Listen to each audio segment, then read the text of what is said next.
Hi there. The spiritual attribute that I'm going to talk about now is one that is called initiation. Now, some of you, or perhaps most of you, have heard that term before, initiation.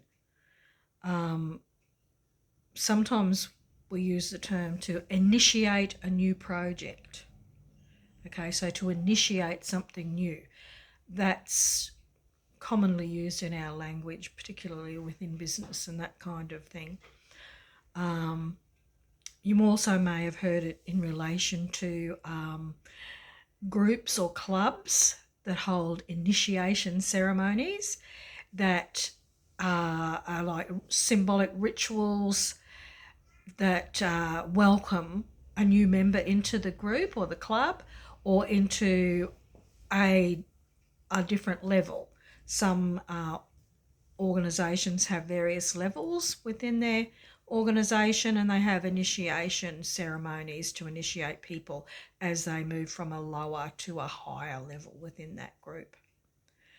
And certainly the spiritual attribute of initiation relates to all of those aspects of initiation, either initiating something new or initiation ceremonies. But as a spiritual attribute, one thing we don't want to do is to get all excited about literature on spiritual initiations and then start trying to measure ourselves up with, oh, I wonder if I'm up to this level. I wonder if I'm up to that level. Because those initiations, apart from those that are carried out in organisations,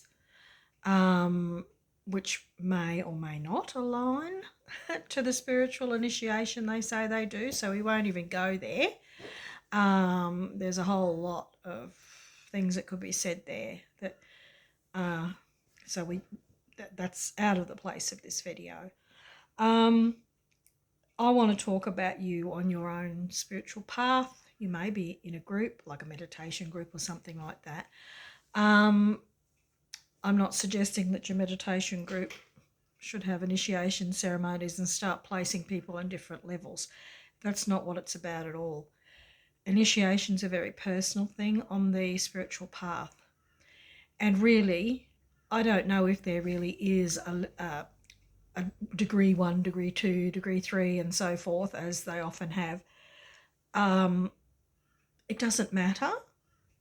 It matters to our ego sometimes that we want to be initiated into the highest degree, that type of thing.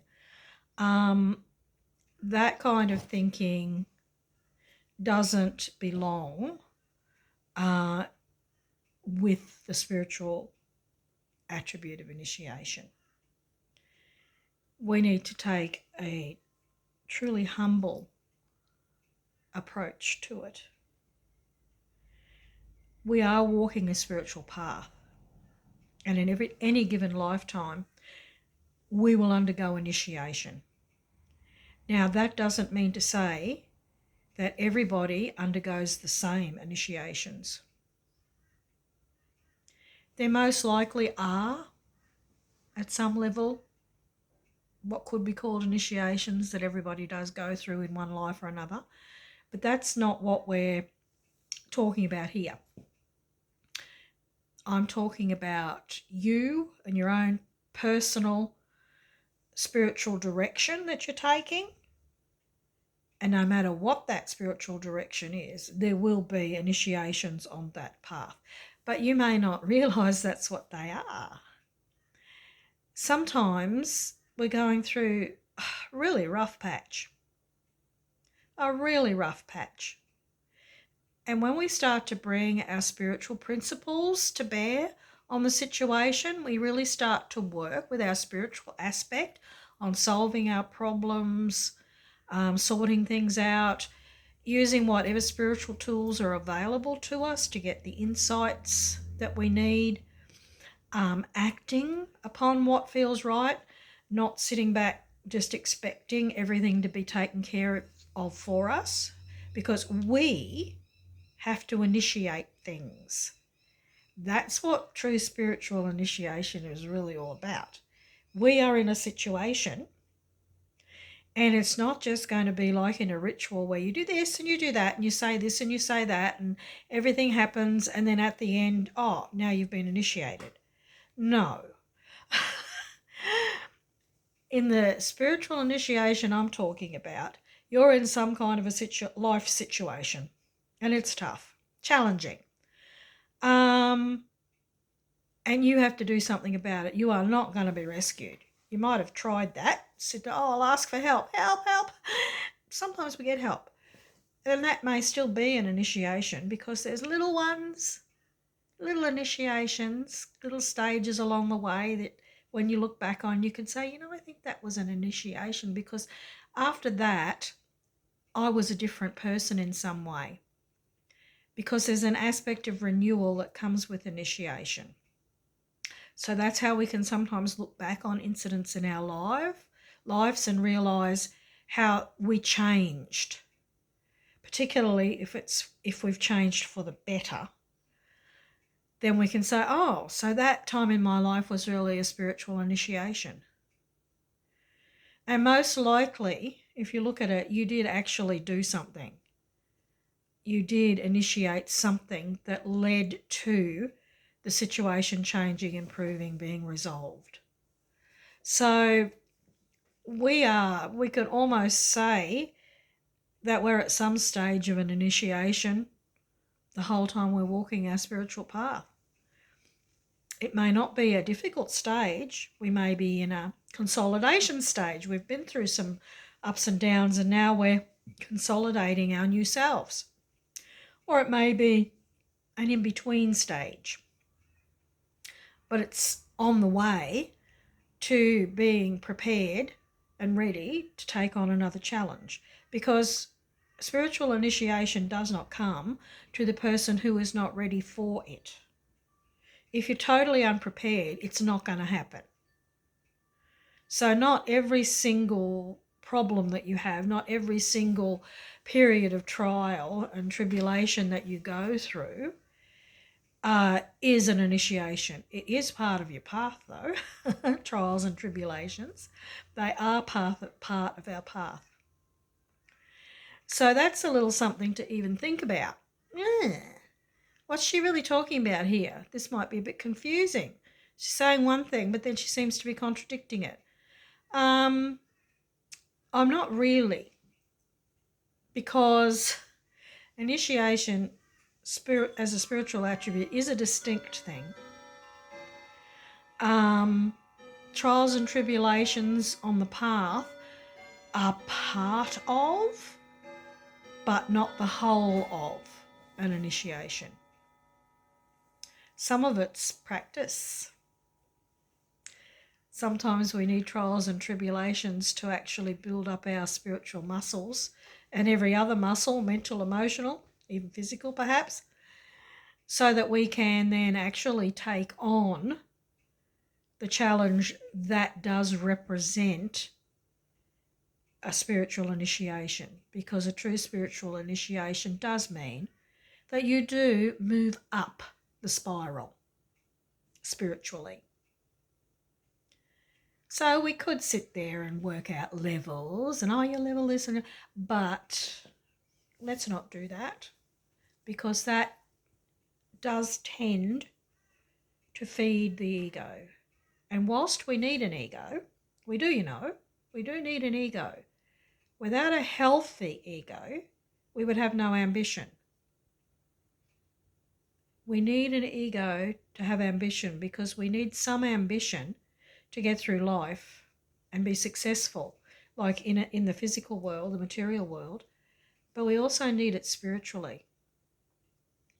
So that little, those feelings of I'm working towards it, and I feel really good about myself because I worked really hard on polishing this particular facet of my spiritual diamond, and it's looking beautiful, and I put a lot of work in there, and I feel really good about that.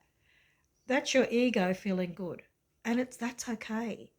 It's when it inflates and you start bragging about it and telling everybody, and just big noting yourself, as we say. That's the part of our ego that we don't want to step into that area. And there will be a discourse in this series that does deal a little more with that. But as I've said on a number of times, all of these spiritual attributes work together. So it doesn't matter what level initiation you're either preparing for or going through or have just successfully come through.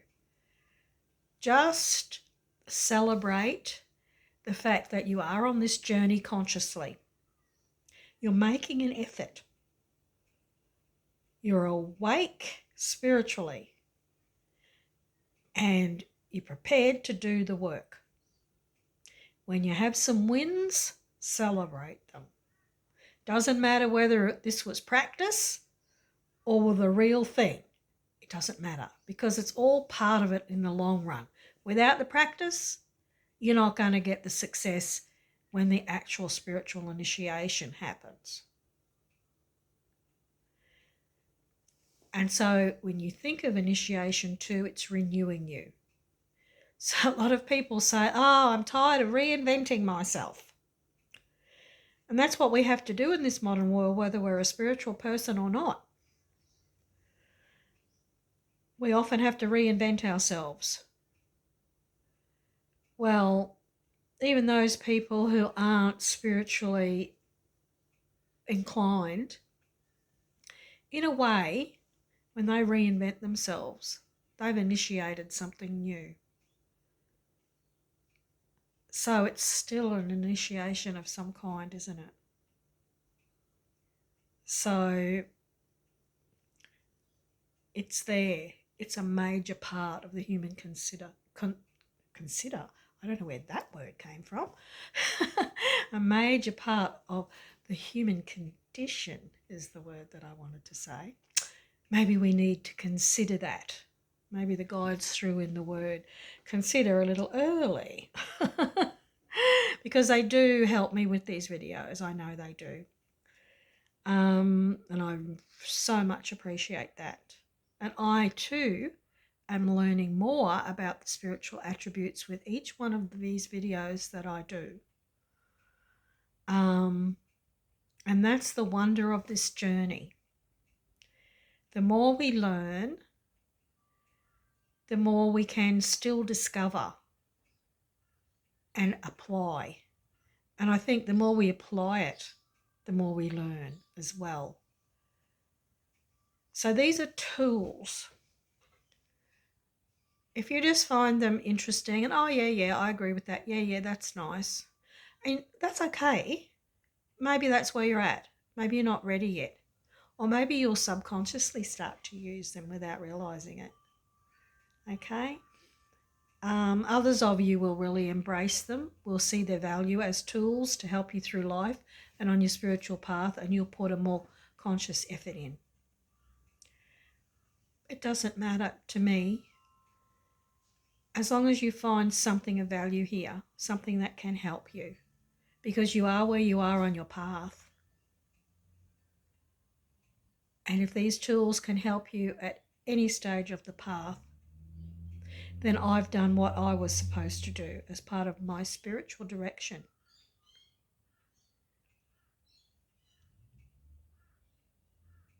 So I will leave you with initiation to consider. Thank you very much for listening to me.